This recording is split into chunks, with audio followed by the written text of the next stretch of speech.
What's up, YouTube? Just a casual nerd here, and today we're going to talk about a series that is near and dear to a lot of our hearts. That series is called Star Wars, but more specifically, we're going to talk about today is the Kenobi show. All right. Now, in my humble opinion, I really don't think the show should have been made in the first place, but it was. And today, what we're going to go over is 4 ways that I think Kenobi could have been fixed. Now, there's some of you out there who don't think there's anything wrong with the show, and it's okay to think that. You're obviously welcome to that opinion. So if you disagree with me after I go through these 4 ways Kenobi could have been fixed, feel free to drop a comment down below of what things you think you disagree with, or if you think something worked that I said should have been fixed. All right, but let's get right into it. Number one, the antagonist slash the villain of the show. Now, of course, we can't talk about Obi-Wan without also talking about Anakin or Darth Vader. And obviously, he was in the show. He was the base of the big bad of the show, the a looming threat, if you will. But mainly, the antagonist of the show was a new character called Reba, and she played it in a. She was an Inquisitor, responsible for hunting Jedi during this time in Star Wars lore. Now, a lot of people didn't like Reba for a number of reasons. In my personal opinion, I didn't think she was a well written character. There was one way she could easily have been fixed. What I would have done, I would basically give it the same amount of screen time, maybe a little bit more, as the other Inquisitors that was present in this show. And I would more so put the Grand Inquisitor as the main antagonist. I would say the Grand Inquisitor, well, if you don't know, the Grand Inquisitor, who's basically the leader of all the other Inquisitors.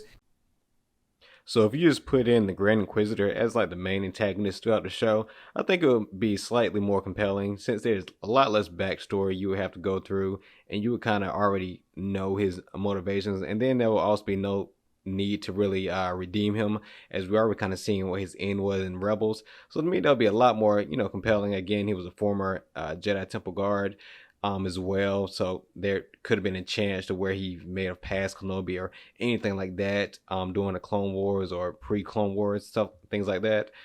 So to me, that was the one way to fix the antagonist issue, and I would keep Darth Vader in as the looming threat. In my opinion, of course, I didn't really like the fact that they fought. I did already kind of like how you had Darth Vader slash Anakin. They fought in episode 3. Then he says those lines in A New Hope, I believe it was. To me, it already kind of wrapped up in a nice bow. But with them fighting in the show, which I know most people want them to fight in the show, if Darth Vader was going to be in it, I would have definitely just axed out that first fight and just left in that second fight. To me, I definitely was a fan of the first fight, but the second fight, it had its issues, but the dialogue was a little better, was written a little better. So I guess you can keep that one in if they had to fight, that is.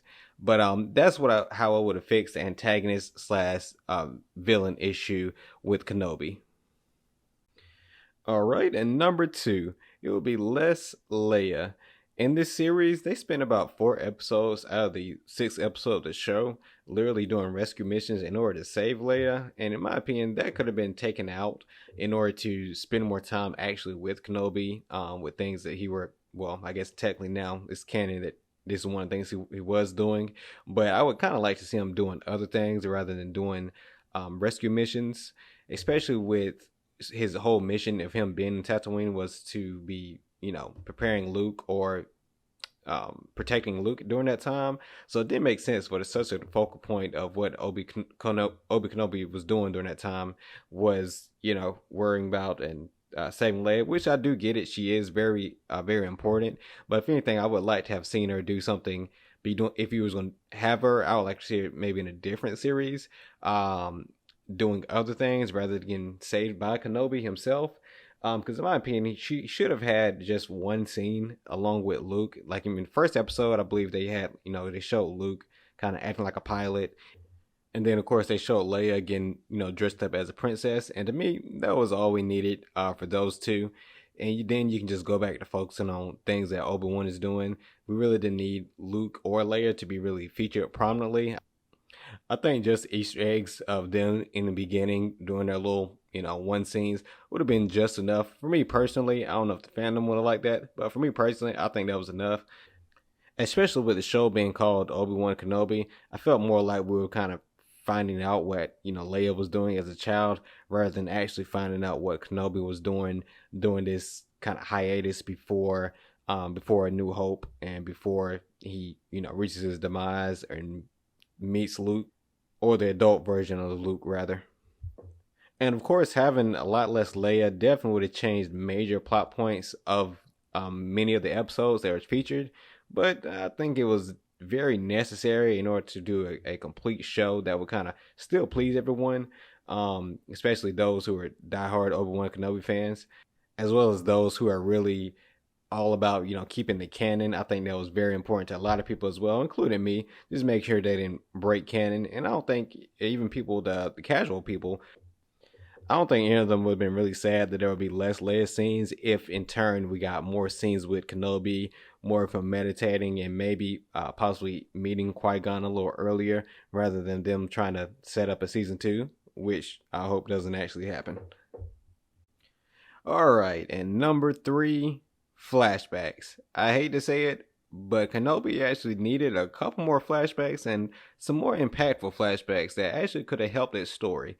Now, I know we just came off of the book of Boba Fett, which their flashbacks actually probably took away from the show, and it probably would have been better if they just told that story in a linear fashion. But in the Kenobi show, it's a little bit different. With Kenobi, actually, flashbacks probably would have actually helped this story out and help tell the dynamic between him and Anakin. In my opinion, what they could have done is really showed more flashbacks with him and Anakin during the Clone Wars. Yes, I know that's a little bit fan servicey, but in this instance, it actually would have made sense. Given, like, for example, during the time where Darth Vader was going to, take out their bunker or whatnot, and that's that part where they had that flashback scene back in episode 2 era where they was doing that little duel. To me, it would just made a lot more sense if they just did a Clone Wars flashback, because it's actually doing a wartime. He's using a battle tactic where Anakin probably would have been more so rushing into a battle rather than waiting. It would just make a lot more sense to juxtapose a Clone Wars scene with the scene that was in the Kenobi show versus them dueling, which I get it. I guess that was a little more intimate. But, first of all, we also all wanted to see a Clone Wars flashback. I know it's fan servicey, but fan service in this instance actually would have helped tell the story that they were trying to tell, and juxtapose how the way Obi-Wan went about doing things in battle versus the way Anakin went about doing things in battle. And of course, we all want to see Ian McGregor and Hayden wear the Clone Wars armor, which I thought would have looked really good in live action if they executed it correctly. Again, I know that's something that'll probably just be almost solely for the fans, but if you can do something for the fans as well as tell the story you're trying to tell, that's kind of like the best of both worlds. But I know a lot of people were satisfied with the flashbacks we did get. Maybe I'm asking for a little bit too much, but hey, it's Disney. They had enough funds to make it happen, to the CGI to still kind of do the war or the Clone Wars with the droids and the other clones. But again, maybe I'm just asking for too much. But that's just my opinion. Flashbacks would have definitely helped the Kenobi show, if done correctly, and not like they did it in the Book of Boba Fett. Because in the Book of Boba Fett, they kind of used a flashback in order to tell like a whole different story, which was supposed to tell us why Boba Fett was the way he was in the current storyline. But to me, it just didn't really work. Rather, with Obi-Wan Kenobi, we kind of already know what happened before all this in the Kenobi show. So adding some flashbacks or things maybe that we didn't get to see in the movies, that could have actually added some levity to what was going on in the actual show. And that way you're pleasing both long-term Star Wars fans as well as people who may be just getting introduced to the series with this new era of Star Wars. But that's the third way I would have fixed the Kenobi show to make it a little better. Or maybe even a lot better. And number 4 of how I would have fixed Kenobi is Kenobi, the character himself. Alright, for some reason, Disney has a habit of bringing back beloved characters and kind of making them grumpy old men or women, and making them not nearly as either powerful as they should be, or just quite simple, not the character that they were. And in Kenobi's case, usually when we see Kenobi, he's pretty tactical, pretty smart. I mean, he was literally a general in the Clone Wars, and the Kenobi we see in this series is very detached. First of all, detached from the Force, and he doesn't seem as intelligent as he normally would be in all the other appearances that we've seen him in. And to me, it just didn't really. Most of the series, it just didn't. It seem like the actual Obi-Wan Kenobi that we've grown to know. Now, of course, I know you may say, well, it's character development, or this is a time during a traumatic part of his life, and I do understand that, but I feel like there's some core characteristics that were just blatantly missing in his character. I'm okay with characters taking breaks or maybe being in a weakened state, but in this particular sense, it didn't actually make sense for me. Because in the show, he was actually asking, Uncle Owen, was Luke showing any signs yet of the Force or anything like that? Because he was actually getting ready to train Luke to be a Jedi. So if he was asking those things, then why was he not also a little bit stronger in the Force? Because if you remember, I believe, was it episode 4, I believe, 3 or 4, we saw him struggle to move a trinket with the Force, but later in the episode, he literally held back like tons of water with glass using the Force. It was very inconsistent in that aspect. And if he had been trying to get in touch with Qui-Gon Jinn, it just seems like he would have been a lot closer to the Force rather than a lot more distant. It's like they kind of gave him the Luke Skywalker treatment that they did in the sequel trilogy, or that Disney did in the sequels, which I, of course, really wasn't a fan of that. It seems like Disney just has a track record of turning beloved characters into, grumpy old people. So I really didn't like that with Obi-Wan. He seemed like aloof a lot of the series, and he didn't really have a great motivation like I thought he would have. Of course, I don't need a series to necessarily meet my expectations, but there are just some core characteristics of a character that you want to at least remain consistent as they develop.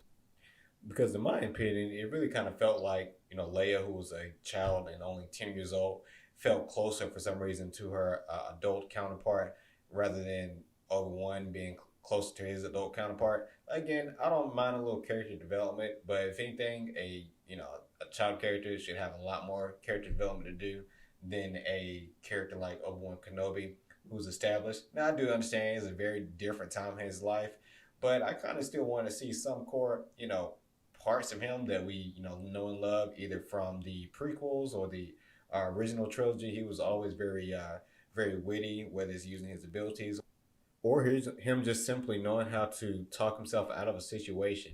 And we really didn't see that type of Kenobi, which we, kind of missed. But he did have some good dialogue. I did like his dialogue when him and Darth Vader actually did fight. Again, I don't really like that they fought, but I didn't write the show. Well, they did have some very good dialogue in there.